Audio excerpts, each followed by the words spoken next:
Hello students, welcome to National Children Higher Secondary School. I hope you all are doing well at home. My name is Nandini Sharma and today we are going to discuss about similarity of triangles. Similar and congruent figures. Now, what is similar polygons? Similar polygons have the same shape but not necessarily the same size. This means that if two polygons are similar, then their corresponding angles are congruent but their corresponding sides are proportional. Means if we draw two similar polygons, similar polygons की जो shape होती है वो same होती है और size same हो भी सकते हैं और नहीं भी हो सकते हैं. बट अगर ये दोनों सिमिलर पॉलीगन्स हैं then their corresponding angles are congruent. Means अगर ये आपका 30 डिग्री है तो ये भी आपका 30 डिग्री होगा. If it is 60 degree then it is also 60 degree. अगर ये 90 डिग्री है तो ये भी आपका 90 डिग्री होगा. मीन्स इसके जो कॉरस्पॉन्डिंग एंगल्स होते हैं वो सेम होते हैं, कॉन्ग्रुएंट होते हैं, but their corresponding sides are proportional. Means A B C E G F, इसकी जो साइड्स होती हैं वो प्रोपोर्शनल में होती है. मीन्स जो ए बी और ई जी का रेशियो होगा सेम वही रेशियो ए सी और ई एच का होगा. Means A B ratio EG and AC ratio EH ये दोनों इक्वल होंगे, प्लस BC रेशियो GH ये भी इक्वल होंगे. तो इनकी जो साइड्स होती हैं वो प्रोपोर्शनल में होती हैं, उनके रेशियो इक्वल होते हैं. तब हम बोलेंगे कि ये जो दो सिमिलर पॉलीगन्स हैं that have the same shape but not necessarily the same size. Size same हो भी सकता है और नहीं भी हो सकता. ये दोनों की जो साइड्स है वो इक्वल हो भी सकती है, नहीं भी हो सकती. Congruent polygons. Congruent polygons have the same shape and size. This means that if two polygons are congruent, then their corresponding sides and angles are congruent. Means अगर दो पॉलीगन हैं उनकी जो शेप सेम होती है और साइज भी same होती है उनको हम कॉन्ग्रुएंट पॉलीगन कहते हैं. A B C D E F. तो इसके जो एंगल्स होते हैं वो सेम होते हैं. अगर ये 30 इट विल ऑल्सो 30, 60 60 90 90. तो इनके जो एंगल्स होते हैं कॉन्ग्रुएंट होते हैं, प्लस इनकी जो साइड्स होती हैं वो भी सेम होती हैं. मीन्स जो जितना ए बी होगा 5 centimetre then D E will also 5 centimetre. ये 6 सेंटीमीटर तो ये भी 6, ये 10 तो ये भी 10. तो congruent polygons have the same shape and size. तो congruent polygons की सेम शेप होती है और सेम साइज होते हैं. Now, note, all congruent figures are similar but not all similar figures are congruent. Means जितने भी आपके congruent figures होते हैं वो सब similar figures होते हैं, पर all similar figures are not congruent. जितने भी आपके सिमिलर फिगर होते हैं वो कॉन्ग्रुएंट नहीं होते हैं. तो जितने भी आपके कॉन्ग्रुएंट फिगर होंगे it will also a similar figure. Example of congruent figure. So आप यहाँ देखेंगे triangle, both the triangle have same shape and size, right. Then these two figures are congruent figure. Next, these two figures are congruent figure because the corresponding angles, जो इसका angle वही इसका angle, जो इधर angle है ये भी same angle same angle same angle, and जो साइड्स है वो भी सेम है. ये साइड्स आपकी सेम है. तो मैं ये कह सकती हूँ कि ये दोनों क्या है आपके कॉन्ग्रुएंट फिगर है. तो congruent figure have same shape and size and that is also a congruent figure. Now examples of similar figure. अगर आप एग्जाम्पल देखेंगे तो ये वाला जो आपका ट्राइंगल है ये इनलार्ज वर्जन है इसका. हमने इसी ट्राइंगल को इनलार्ज करके ये ट्राइंगल बनाया है, तो हम इसे बोलेंगे ये सिमिलर फिगर है बिकॉज इनके जो एंगल है वो सेम रहते हैं. Angle will be same and the sides will be in proportional. Sides proportional रहती हैं same, that is also a similar figure. And that is also a similar figure. आपने देखा ये सेम कॉन्ग्रुएंट है और यहाँ भी मैंने कॉन्ग्रुएंट लिख दिया यहाँ पर। कॉन्ग्रुएंट ये भी है, कॉन्ग्रुएंट ये भी है, means all congruent figures are similar. Congruent figures, जो भी कितने भी कॉन्ग्रुएंट फिगर्स होते हैं वो सिमिलर होते हैं। तो ये भी कॉन्ग्रुएंट फिगर है और ये भी कॉन्ग्रुएंट फिगर है, तो मैंने इसको सिमिलर के एग्जाम्पल में लिख दिया because all congruent figures are similar figures. Now, similarity of triangles. Two triangles are said to be similar when they have two corresponding angles congruent and the sides proportional. Triangles कब similar होते हैं? क्या property है कि triangle similar है? In this diagram we see that triangle EFG is the largest version of triangle ABC. आप यह देखेंगे कि यहाँ पर इस triangle EFG ये enlarged version है ABC का, मीन्स ABC triangle को ही हमने enlarge करके EFG triangle बनाया. They have the same shape, as you can see they have the same shape, right? So similarity के लिए इनके जो corresponding angles है वो equal होना चाहिए, means angle ABC will be equal to angle EGF. Angle ABC means ये वाला angle equal होना चाहिए angle EGF, ये वाला angle, right? Angle CAB will equal to angle FEG. CAB means ये वाला एंगल, ये इक्वल होना चाहिए ये वाले एंगल के, इक्वल है. Angle ACB will equal to angle EFG means ये वाला एंगल इक्वल होना चाहिए इस वाले एंगल के, राइट? तो फर्स्ट प्रॉपर्टी होती है सिमिलरिटी ऑफ ट्राइंगल्स में that angle should be equal, corresponding angle should be congruent. Next जो होता है कि जो साइड्स जो होती हैं वो प्रोपोर्शनल में होनी चाहिए, मीन्स अगर ये आपकी 5 सेंटीमीटर है, मैं इधर यहाँ लिख देती हूँ 10 सेंटीमीटर, ओके? ये आपकी 3 सेंटीमीटर, ये आपकी 6 centimetre, it is 4 centimetre, it is 8 centimetre, right? Now AC ratio EF, तो AC और ratio EF, AC is 5 centimetre, AC ratio EF that is 5:10 will equal to AB ratio EG. तो AB आप देखेंगे AB कितना है 4 centimetre, ratio EG is 8 centimetre, will equal to BC ratio GF, BC is 3 centimetre, ratio 6. तो आप इसको solve करेंगे, ये भी 1/2 एंड 1:2. तो आपने देखा यहाँ पर कि साइड्स किसमें, साइड्स की जो रेशियो है वो इक्वल है, तो साइड्स आर इन प्रोपोर्शनल. तो दो कंडीशन होती है सिमिलरिटी ऑफ ट्राइंगल्स की. First, congruent angle should be equal. Next, corresponding side should be in proportional में होने चाहिए. अगर ये दोनों कंडीशन फुलफिल होती हैं तब हम बोलेंगे that triangle ABC is similar to triangle EGF. तो आपकी सिमिलरिटी ऑफ ट्राइंगल्स बताने के लिए आपको ये दो प्रॉपर्टी फॉलो होनी चाहिए. So let's proceed to next slide. Okay, तो next theorem, basic proportionality theorem से पहले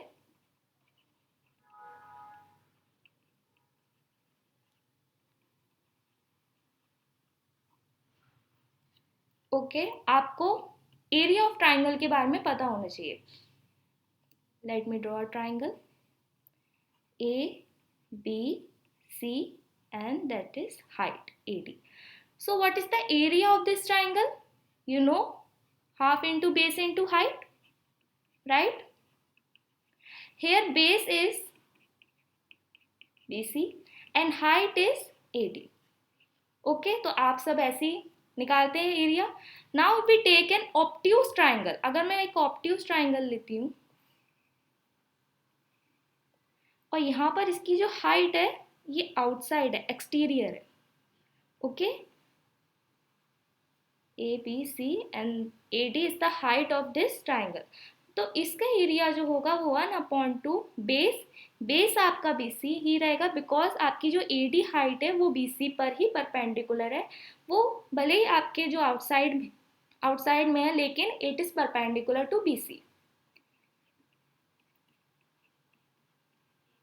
तो दिस ट्राइंगल, इस ट्राइंगल का जो एरिया होगा it will be 1/2 into BC into AD. इस ट्राइंगल का भी एरिया सेम होगा. नेक्स्ट,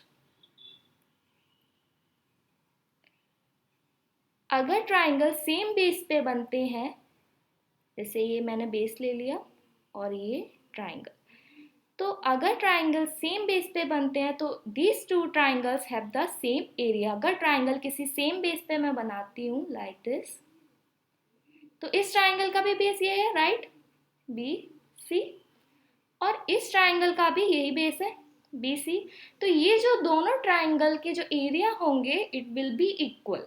तो दोनों ट्राइंगल के जो आपके एरिया होंगे वो इक्वल होंगे if they have same base. Okay, तो ये तीनों चीज आपको याद रखनी है बेसिक प्रोपोर्शनैलिटी थ्योरम के लिए। Let's proceed to next slide. Basic proportionality theorem और थेल्स थ्योरम।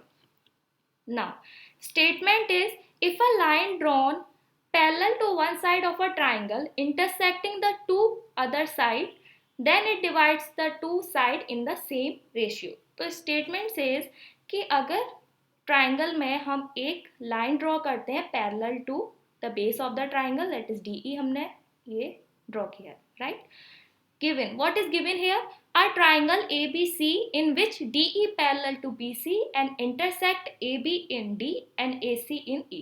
तो what is given here कि एक line है DE that is parallel to BC, BC पर parallel है, और D intersect करता है AB को और E intersect करता है AC को. Okay, we have to prove then it divides the two sides in the same ratio. So we have to prove AD upon DB, AE upon EC. It means जो AD और BD का ratio होगा वही same ratio आपका AE और EC का होना चाहिए. So we have to prove that. तो हम इसको प्रूव करने के लिए कंस्ट्रक्शन करेंगे. Construction is join BE CD and draw EF perpendicular to BA. Mean हम ज्वाइन करेंगे BE को और CD को. तो हम ऐसे करके कंस्ट्रक्ट करके लाइंस इसको ज्वाइन करते हैं. Next construction is draw EF perpendicular to BA. तो EF हम परपेंडिकुलर करेंगे BA पे. परपेंडिकुलर इज 90 डिग्री, तो हम यहाँ से परपेंडिकुलर लेंगे और it will be 90 degree. DG is perpendicular to CA, तो हम यहाँ से परपेंडिकुलर लेंगे. DG is perpendicular to CA and EF perpendicular to AB, right. Next, तो हम प्रूफ स्टार्ट करते हैं. Since EF is perpendicular to AB, therefore EF is the height of the triangles ADE and DBE. Means as you can see EF is perpendicular. तो आपने देखा कि EF is perpendicular to AB, तो EF perpendicular है AB पे. Means EF किसकी height है? EF triangle ADE की हाइट है, राइट, एंड ट्राइंगल DBE की भी हाइट है. Let me draw the triangle outside triangle DBE. तो ये वाला जो ट्राइंगल है ये वाला मैंने ड्रॉ कर दिया यहाँ पर, triangle DBE, right. Now EF is the height, EF is the height. तो अभी आपको मैंने बताया था कि ऑब्ट्यूज ट्राइंगल में जो हाइट होती है वो आउटसाइड भी हो सकती है, ठीक है. तो इस ट्राइंगल का एरिया होगा, क्या होगा, 1/2. Base is BD and height is EF. तो हम दोनों ट्राइंगल के एरिया नोट कर लेते हैं. Area of triangle ADE will equal to 1/2 AD into EF. Why? Because AD क्या है? AD है base. As you can see in the figure, AD is base and EF is the height. So in triangle ADE, EF is the height and AD is the base. So the area of the triangle ADE will equal to 1/2 AD into EF. Okay. Next, तो हमको next triangle का area बताना है. Triangle DBE, area of triangle DBE, ये मैंने यहाँ पर draw किया है. Now 1/2 into DB into EF.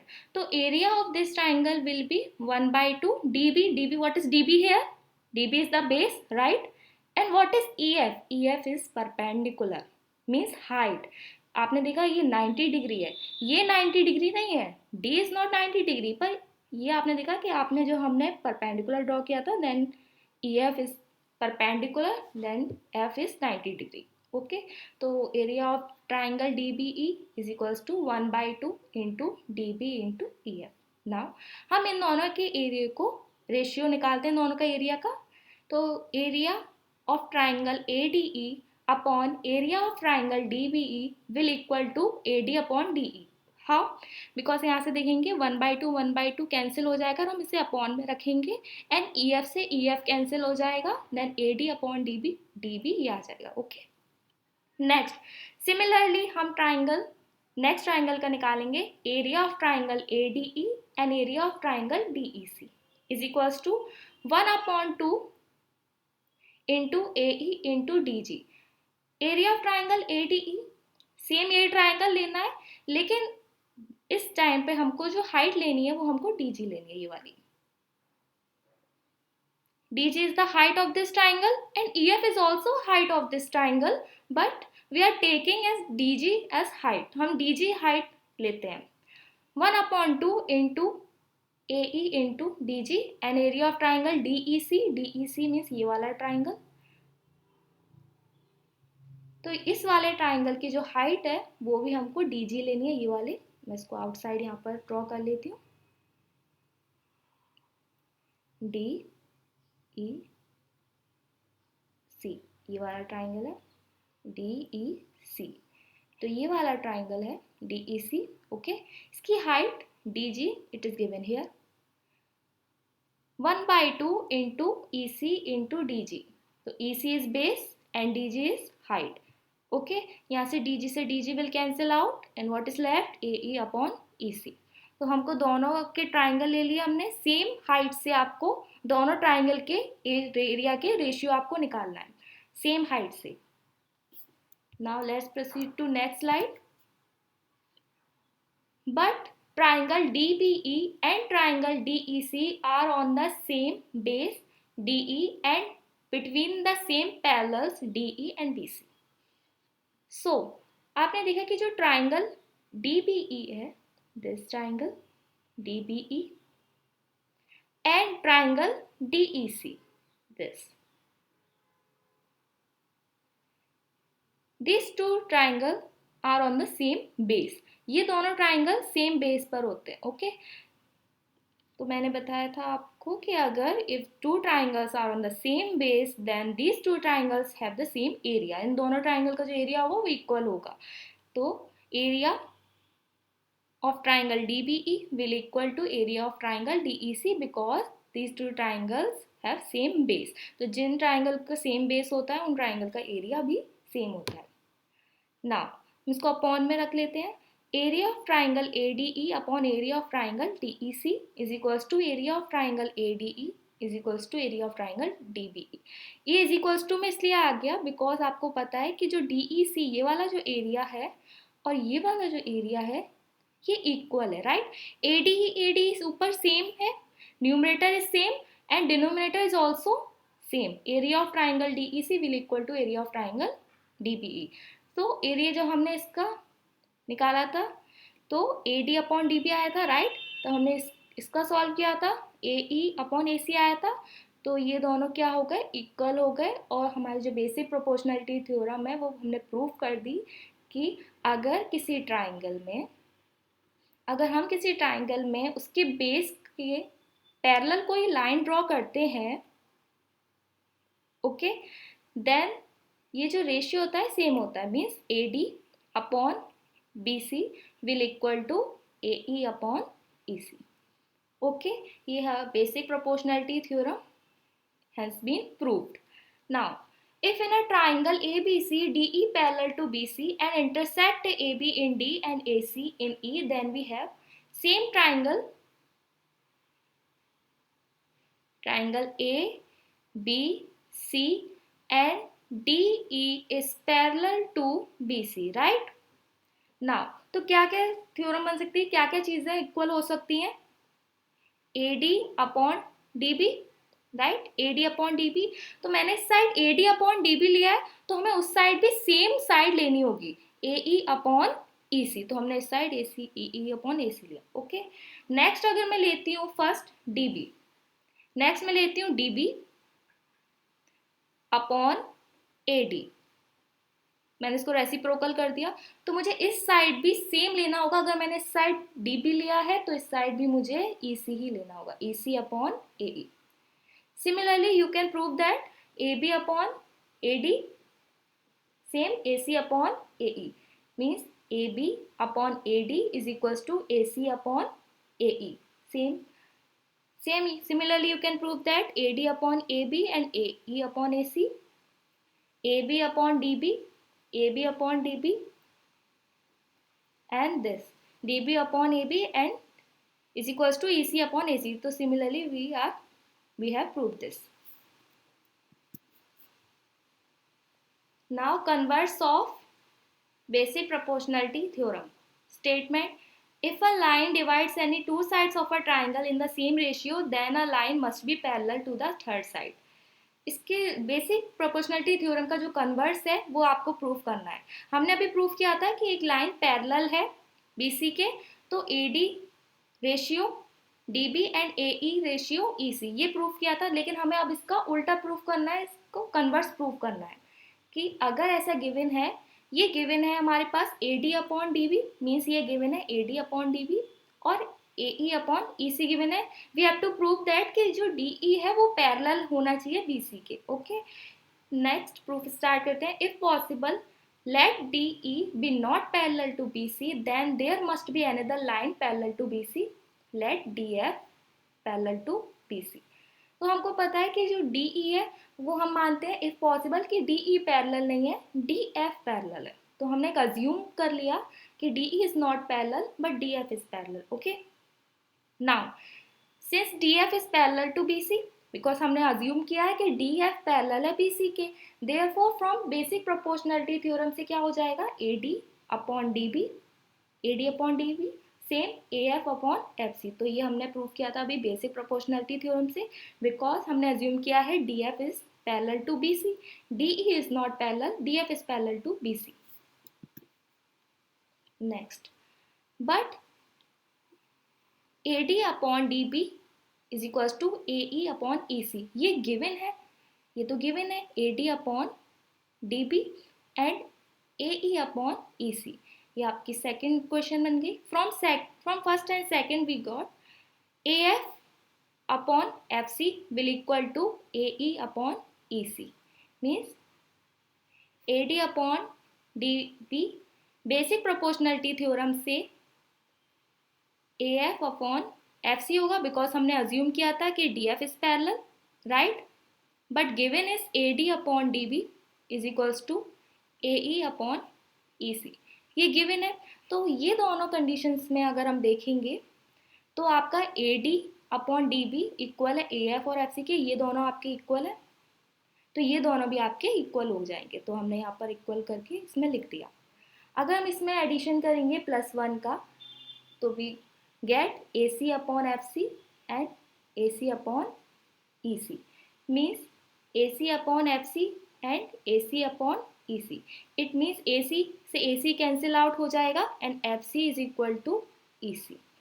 It means कि जो एफ सी है वही क्या है, ई सी, मीन्स जो एफ सी की डिस्टेंस है सेम वही ई सी की डिस्टेंस है।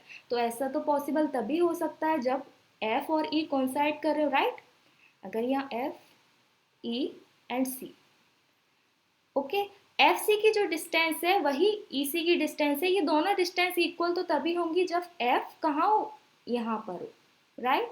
तो हमारा जो अज्यूम था वो कॉन्ट्राडिक्ट कर गया, हमारा जो अज्यूम है वो गलत साबित हो गया। If this is possible only when F and ई कॉन्साइड, ये तभी पॉसिबल है जब एफ और ई कॉन्साइड होंगे। Hence D F is the line itself but DF is parallel to BC.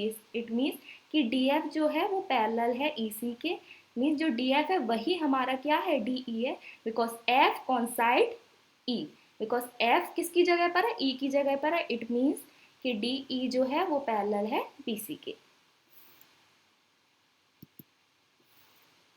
Now we are going to end this video. In the next video we will cover its second part. Like and subscribe. Thank you.